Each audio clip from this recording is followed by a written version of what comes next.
Welcome to I Love This Thing So Fricking Much, a podcast about passion. My name is Sophie Katz, and today I am joined by Chris, an actor, a helper, and an aspiring Muppet. Welcome to the show, Chris. Hello. Hello. So, here's how this works. Chris will have 3 minutes to talk about something that he loves. This can be a person, place, thing, concept, activity, anything he wants. Our only requirement is that he loves it wholeheartedly and wants to tell us why. Are you ready, Chris? I sure am. All right, great. Got my timer. Now, what do you love so fricking much? I love Helen Keller so frickin' much. She makes me want to be a better person. She was a vocal progressive. She lived through the birth of women's suffrage in the United States, the Great Depression, both world wars. But above all else, Helen Keller was a helper.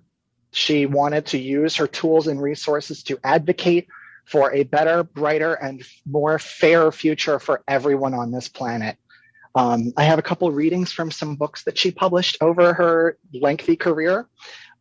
So this was from a book called The Open Door. She wrote, "Of course, I know that outwardly I am a deaf and blind Helen Keller.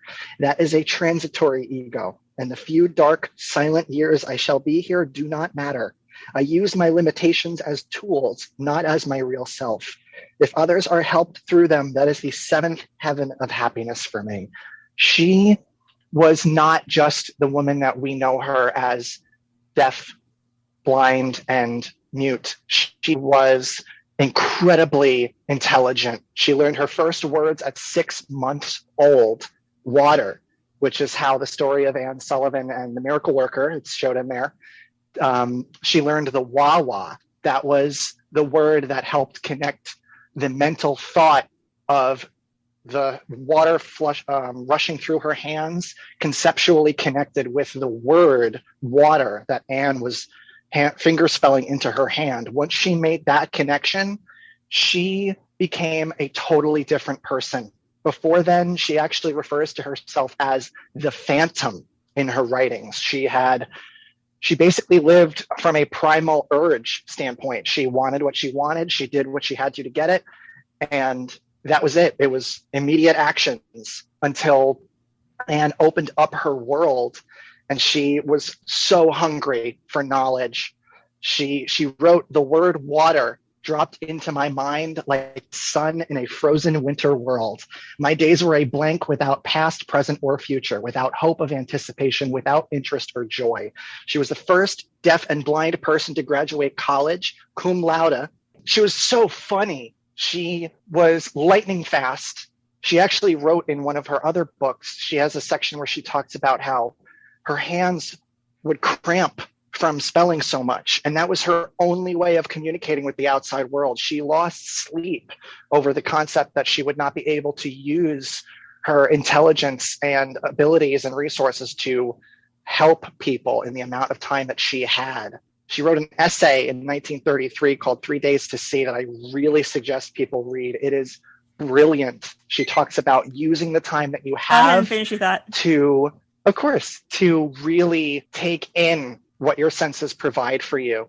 She was about using the time that you have and the resources that you have to lift other people up. That's fantastic. Thank you for telling us about Helen Keller today. Yeah, I'm happy to. There's so much more out there. All of it is public domain. I really suggest if you have some time and you're interested in looking into some of the brilliant work that she put out. Do you have any titles you would recommend of books or essays? Sure, yeah. There's the essay 3 Days to See was published, I believe, in a magazine in 1933. She has some books I recommend are Midstream and Out of the Dark. Those have some really good portions about her personal life and about her journey through growing up as a person with disabilities and some of her experiences working through the world as somebody who was limited from an outside perspective. How did you first learn about Helen Keller?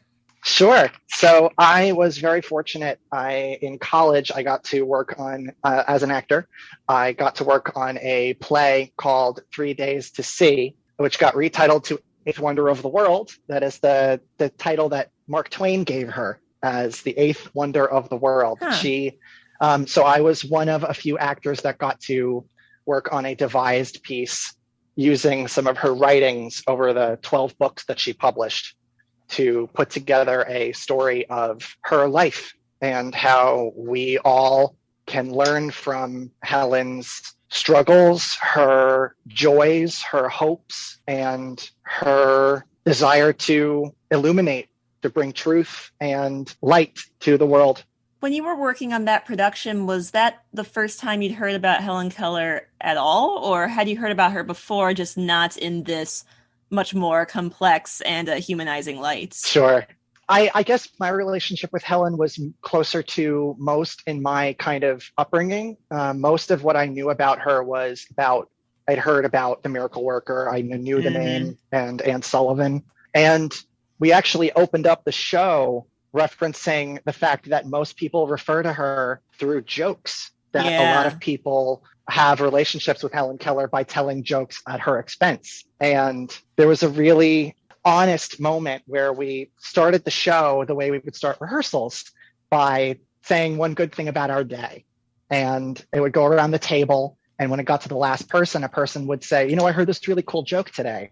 And they would tell a Helen Keller joke, until the table started sharing Helen Keller jokes with each other, building up to the moment of reading what I had said before about her awareness that her being labeled as deaf and blind through her disabilities doesn't mean that she is any less of an intellectual, of a helper, of a person who was capable of so much more than what most people might think on paper. Could you talk a little more about how Helen has, as you said, inspired you to be a helper, to be a better person? Sure. I have a personal relationship to Special Olympics. My family, I found out when I was in my teens that my grandfather actually started the torch run in New Jersey, which is a program. It's an event where people donate and they run holding a torch as a fundraiser to symbolize the torch that is brought to the start of the Summer Games, when those are held for the athletes that participate in Special Olympics. Special Olympics New Jersey is one of the few states that any athlete that signs up does not have to pay a penny. Everyone that signs up and becomes an athlete through the program, through the organization, does not have to pay any membership fees. I grew up learning that people with disabilities are not less than. And I found that by learning about Helen's experiences, that it's not just the layer of people with disabilities are not less than. It is, I found that people, when they refer to people with disabilities, have a tendency in some circles to treat them like children rather than as people. I found that being able to read and learn about Helen's experiences was a better way to help illuminate the intellect, essentially to break through that lens of, well, I know how to interact with children because they are not necessarily as developed socially. So that might seem like a one-to-one for people. Being able to pinpoint passages from her writing, I think, really brings out her poetry in a way that helps people understand that just because a person externally might have a disability, that does not mean that they are at all less than. They are living through different experiences. I think it says a lot that the story that people most commonly know about Helen Keller is that miracle worker story of her as a child first learning what words are, and that's where the story ends. It doesn't get into what she went on to do as an adult. Oh, she had a very storied career. I mean, she wrote 12 books that were translated to several countries, languages across several countries. She met with world leaders. She was name dropped by Mark Twain and Charlie Chaplin a lot. She laid a lot of groundwork for people with disabilities in this country, especially, and globally. She was living through the Depression and both world wars. She was strongly outspoken against any form of patriarchy or subjugation.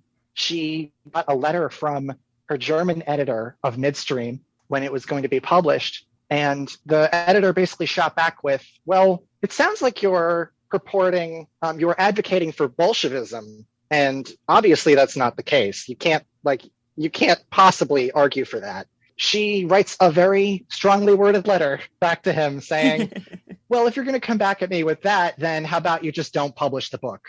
Because I'm not editing my work because of your closed-mindedness. She was a fiery woman. She was so good with her words. I find it so amazing that a person who has been labeled as mute was so eloquent. She was so quick-witted, and it was just that her hands couldn't keep up. Chris, thank you so much for telling us about something you love today. Of course, I'm happy to. And thank you, our listeners, for tuning in today. If you would like to learn more about Helen Keller or our guest, Chris, you can find his social media information in the episode description. And don't forget to use the hashtag #LoveThisThingCast to tell us about the things you love. I Love This Thing So Fricking Much is a production of Through the Window Media. This episode was directed by Sophie A. Katz and edited by Melissa Block. You can find us at Through the Window on Twitter, Facebook, Instagram, or Tumblr. That is THROU, the window, at all those social media sites. Be good to yourself, be kind to each other, and you'll hear from us again soon.